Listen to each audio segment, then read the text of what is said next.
Presiden Turki Recep Tayyip Erdogan melakukan kunjungan kenegaraan ke Indonesia pada tanggal 11 hingga 12 Februari 2025. Presiden Erdogan tiba di Indonesia pada Rabu 11 Februari 2025 disambut langsung oleh Presiden Prabowo Subianto di Pangkalan Udara Halim Perdana Kusuma, Jakarta sekitar pukul 18.36 waktu Indonesia bagian Barat.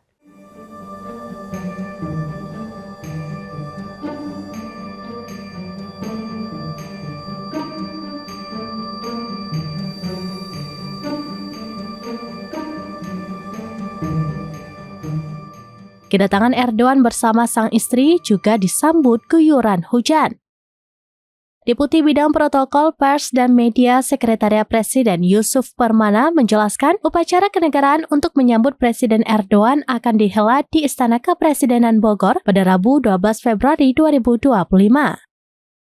Setelah prosesi penyambutan, agenda dilanjutkan dengan melakukan pertemuan bilateral untuk membahas berbagai aspek kerjasama antara kedua negara. Rangkaian kunjungan kenegaraan tersebut akan ditutup dengan jamuan santap siang kenegaraan yang digelar di halaman Istana Kepresidenan Bogor.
Demikian informasi terkini Syedaralun, saksikan terus beragam informasi lainnya. Jangan lupa like dan share seluruh akun serambinews.com. Download Tribun X sekarang, menghadirkan lokal menjadi Indonesia.